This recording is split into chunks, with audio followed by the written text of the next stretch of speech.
Pay attention to the blue enamel kettle. Natalie Prescott, 42, a federal wildlife officer with 11 years of service, retrieved a trail camera card at Plot 6B above Larkspur Seep in the Pelton Ridge Unit at 6:40 a.m. on Monday, October 28th. The camera was there to document elk crossing a restoration closure.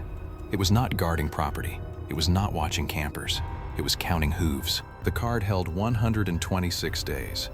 Then, beneath a full moon, a blue tent appeared 50 yards uphill from a campsite abandoned since the reservoir drawdown. Before we get into this one, do me a quick favor. In the comments, tell me where in the world you're watching from. I read every single one. And if you want the next case to find you, take 2 seconds and subscribe. Now, let's get into it. Natalie had changed batteries in sleet, testified at permit hearings nobody attended, measured illegal fire rings, and written compliance findings about fences already falling down. 17 years had taught her the federal vocabulary of minor damage: unauthorized access, dispersed use, resource disturbance, words clean enough to file. Damage rarely was. The camera was strapped to a lightning-scarred fir above Salt Lake Cove, facing the narrow passage between Heartline Trail and the Selkirk Reservoir riprap. The camera was weatherproof. The camera was infrared.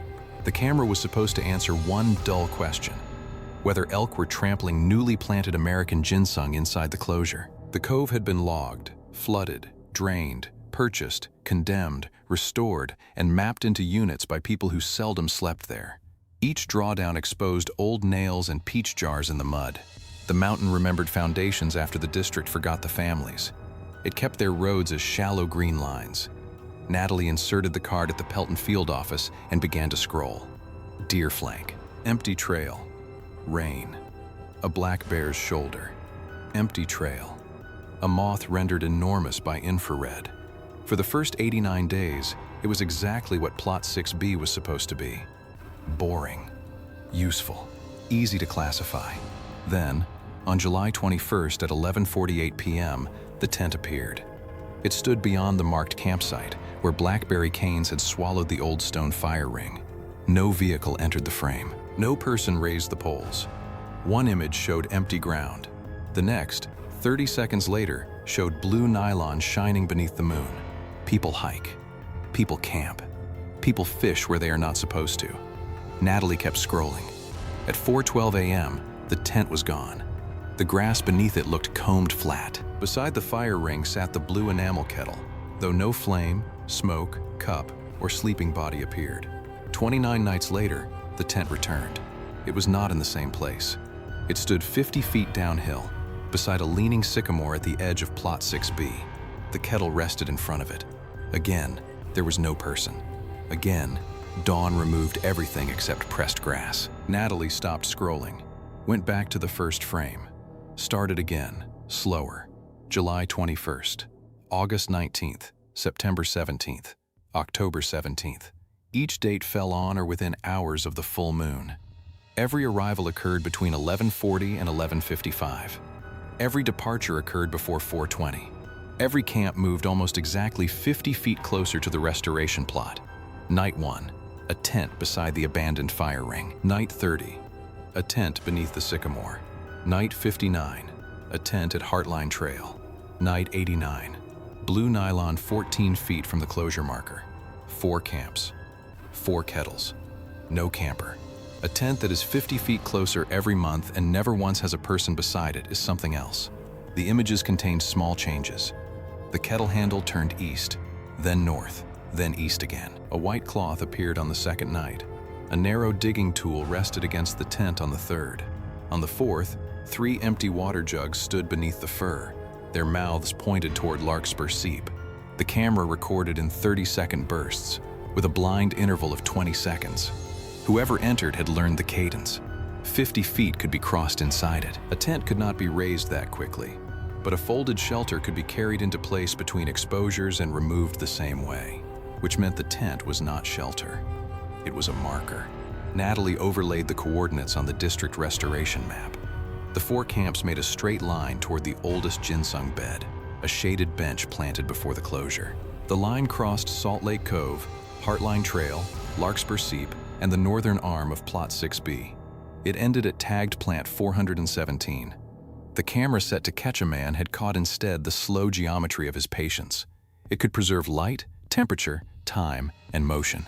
It could not interpret restraint. It could not say why someone spent 4 full moons approaching a plant by increments careful enough to resemble ceremony. Natalie and district botanist Lenora Pike walked the line the following morning. At the first campsite, nothing looked disturbed until Lenora parted the blackberry canes. Beneath them were gaps, small, deliberate absences where mature ginseng had stood among the maidenhair fern. No torn stems, no scattered berries. At the second camp, they found 6 shallow holes, each backfilled with dark soil and covered in leaf litter. At the third, 9. Near the fourth, 13. The holes were not the ragged pits left by commercial crews. Each root had been lifted narrow and clean. He had pressed ripe berries into the soil before replacing the leaves. He had taken only mature plants, never seedlings, never the tagged juveniles, never those showing disease. He never cut the fence, never poisoned a tree, never left plastic, never carried a weapon, never confronted a soul, never took a thing he did not believe he could return through seed. It was the cruelest part of the whole thing, the care. The roots still represented theft. Some were 40 years old. The population had fallen after 2 dry summers, a fungal outbreak, and a buyer network that paid cash through roadside brokers. The district's closure had come after the decline became measurable, which is how protection often arrives, carrying forms to the ruins. That is the knot, and it is an old one. Care does not cancel damage. Hunger does not restore a root. A person can understand the living thing beneath his hands and still be the reason it disappears. The law can name the second fact. It has no reliable filing code for the first. Lenora checked historical permits. Before the reservoir drawdown, 3 families had held gathering authorizations in Salt Lake Cove. 2 surrendered theirs during federal acquisition. The third permit remained provisional for 19 years, renewed by habit until a compliance review found no modern environmental assessment attached to it, so the authorization ended. The closure followed. The thing one family had done in that cove for 4 generations had become between 1 September and the next a federal crime. A week later, the district received the name from an old permit ledger, Hollis Rusk, 61, from Bellwether, West Virginia. Hollis had worked 26 years at the Kestrel furniture plant until imported stock and a private equity restructuring emptied it in 11 months. His wife, Corrine, died during the final winter of the shutdown. The insurance lapsed between her second scan and the appeal. Debt took the house. The reservoir boundary took what remained of the family land. The gathering permit had belonged to his mother, Avis Rusk. Before her, it belonged to her father, Warren. He had learned it from his father, who had learned it from his mother, who marked harvest nights by moonlight because lanterns made roots harder to see beneath yellow leaves. It was not a hobby, and it was barely a livelihood. It was closer to an inheritance. Hollis sold dried roots to cover rent, medicine, and the transmission on a 19-year-old truck. The buyer paid a fraction of what export brokers later charged. When the permit renewal was denied, he filed an appeal. The district mailed its response to the house the bank had already sold. He was not dressed like a hiker. He was dressed for weather he lived in. His jacket had waxed seams. His boots had been resoled twice. He did not look like a thief. He looked like a man tending a garden. That resemblance did not make the garden his. Natalie found the blue tent listed in photographs attached to the old permit. It had belonged to Avis. The kettle appeared there too, blackened over a fire in 1987. What the images established was not legal ownership, but continuity. The dangerous human belief that repeated care eventually becomes a claim. Hollis believed he was harvesting, not destroying. He counted plants before removing any. He camped 50 feet closer each moon because his mother had taught him never to cross a growing bed without first watching it through a season. The tent marked the boundary of his count. The kettle marked where the count began. The district did not chase him. They waited because the pattern told them exactly when and where he would be there. They took him at Larkspur Seep on the morning the pattern said he would be there. He arrived at 11:46 beneath the November moon, carrying the folded tent, the kettle, and a narrow ash-handled spade. He stepped between the camera's blind intervals. Natalie and Lenora waited beyond the sycamore. No one ran. No weapon was drawn. The mountain had already narrowed every available direction. Hollis had 22 fresh roots wrapped in damp cloth. When Natalie asked whether he knew gathering was prohibited, he said, "I know what the notice says." When she asked why he continued, he looked toward Plot 6B and answered, "Continued what?" It was not denial.